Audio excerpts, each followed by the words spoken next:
नमस्कार बच्चों, आपके अपने YouTube चैनल संस्कृत ज्ञानधारा में आपका स्वागत है।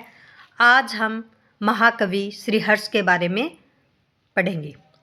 श्रीहर्ष का समय क्या है? 1150 ईस्वी से 1200 ईस्वी के मध्य माना जाता है। इनका समय है 1150 ईस्वी से लेकर 1200 ईस्वी के मध्य का माना जाता है। इनके पिता का नाम श्रीहीर है और माता का नाम मामल देवी। पिता का नाम श्रीहीर और माता का नाम मामल देवी है।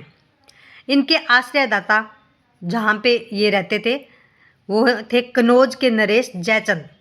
जयचंद के दरबार में रहते थे श्रीहर्ष। उदयनाचार्य ने इनके पिता का अपमान किया। किसने? श्रीहीर का अपमान किसने किया था? उदयन आचार्य ने इनके पिता का अपमान किया था, जिसका प्रतिशोध बदला लेने के लिए इन्होंने चिंतामणि नामक जप करके, श्रीहर्ष ने कौन सा जप किया था? चिंतामणि नामक जप करके भगवती त्रिपुरा की से विद्वता हासिल की। जब दरबार में उदयनाचार्य है ना, इनके पिता श्रीहर्ष के पिता श्रीहीर का अपमान करते हैं, तो उसका बदला लेने के श्रीहर्ष ने चिंतामणि नामक जप करके माँ भगवती त्रिपुरा देवी की विद्वता हासिल की थी और त्रिपुरा देवी ने इन्हें आशीर्वाद दे दिया और बहुत अच्छे विद्वान भी बने। इन्होंने जानबूझकर ग्रंथ को कठिन बनाया। त्रिपुरा देवी ने इतना इनको आशीर्वाद दिया कि इन्हें बहुत ज़्यादा नॉलेज हो गया और उन्होंने जानबूझकर ग्रंथ को कठिन बनाया ताकि कोई इस ग्रंथ के साथ खिलवाड़ नहीं कर सके, छेड़छाड़ ना कर सके। इसलिए इन्होंने अपने ग्रंथ को जानबूझकर कठिन बनाया। माँ अस्मिन खल खलेतु श्रीहर्ष की रचना है। नेषदेचरितम प्रसिद्ध है।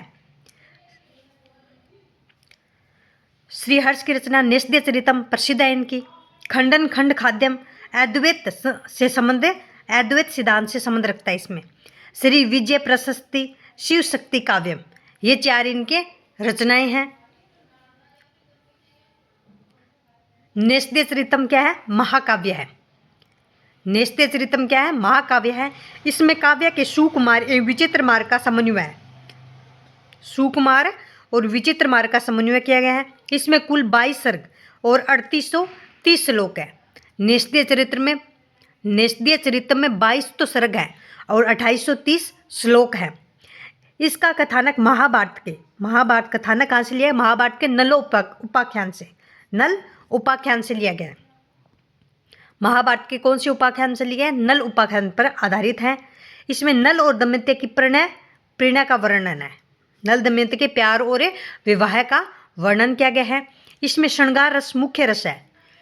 श्रृंगार रस कौन सा है? मुख्य रस है। इसकी रीति वेदर्भी है, माधुर्य व ओज गुण है। दन्यासी वेदर्भी गुणेर उदारे। इसमें बृहत्रय की सर्वोत्कृष्ट रचना मानी जाती है। बृहत्रय की सर्वोत्कृष्ट रचना क्या है?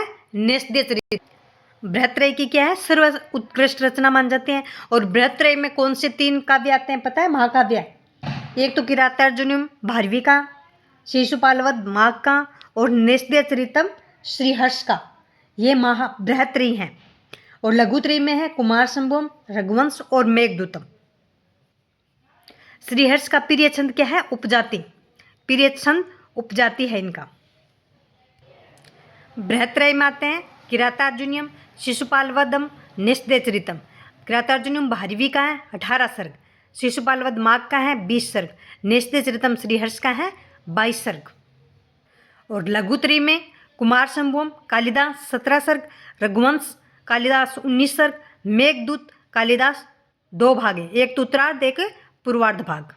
ये सीधे सीधे भी क्वेश्चन हर एग्जाम में पूछे जाते हैं। और 5 महाकाव्य कौन से हैं?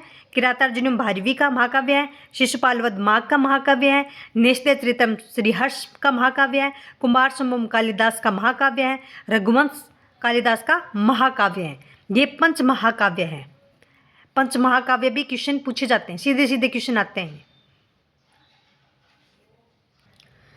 दमयंती के पिता का नाम क्या है? भीमसेन। ये भी क्वेश्चन पूछा जाता है। दमयंती के पिता का नाम भीमसेन।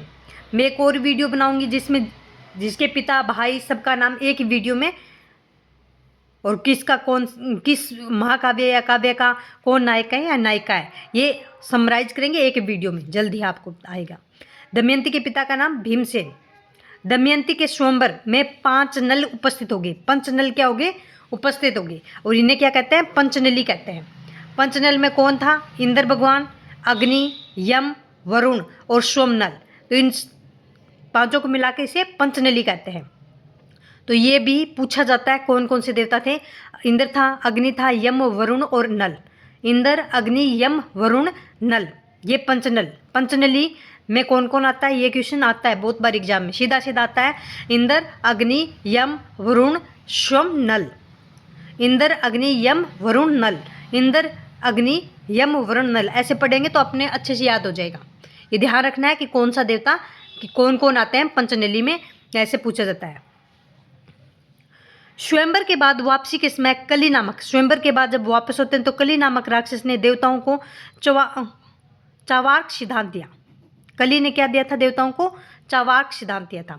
इसका प्रमुख अलंकार है श्लेष अलंकार। श्लेष अलंकार में लिखा गया है। तो श्री हर्ष का प्रिय अलंकार श्लेष हो गया और छंद उपजाति हो गया। पीछे पढ़ा था ना आपने, और एक कल वीडियो आया था उसमें छंद और अलंकार बताए हुए हैं। तो उपजाति, छंद और श्लेष अलंकार। चेतो नलम काम्यते मध्यम, इसके 3 अर्थ होते हैं। चेतो नलम काम्यते मध्यम, मेरा चित्त नल की कामना करता है। एक अर्थ क्या निकलता है? मेरा चित्त। दमयंती कहता है कि मेरा मन, चित्त मन कि नल की कामना करता है, मैं नल को से प्यार करती हूँ। मेरा चित्त अग्नि की कामना करता है। मेरा चित्त अग्नि की कामना करता है। मेरा चित्त लंका की ओर नहीं जाता है। ये चेतो नलम काम्यते मध्यम का अर्थ 3 अर्थ होते हैं। तो इसमें तो शायद यही अर्थ लिया गया है, मेरा चित्त नल की कामना करता है, दमयंती कहती है। नेषदम विद्व दोषदम, नेषद में सभी प्रकार की विधाओं का संकलन होने के कारण यह सूक्ति प्रसिद्ध है। सभी प्रकार की विधाओं का प्रयोग होने के कारण यह है नेषदम विद्व दोषदम। नेषदे पदलालित्यम, नेषदीय चरितम के श्लोकों को श्रुति मधुर विन्यास देकर कहा गया है कि नेषदे पदलालित्यम। पदों में संगीतात्मकता, श्रुति मधुरता का होना पदलालित्य है कहलाता है। पदलालित्य में सुनने से मधुर लगने वाले पदों का वर्णन होता है। नेषदीय चरितम में न्याय, वैशेषिक आदि दर्शनों का उपहास किया गया है। नेषदीय चरित्र में किसका? न्याय और वैशेषिक दर्शन है ना, उनका उपहास किया गया है। श्री हर्ष ने अपने काव्य को श्रृंगार अमृत सितंगु कहा है।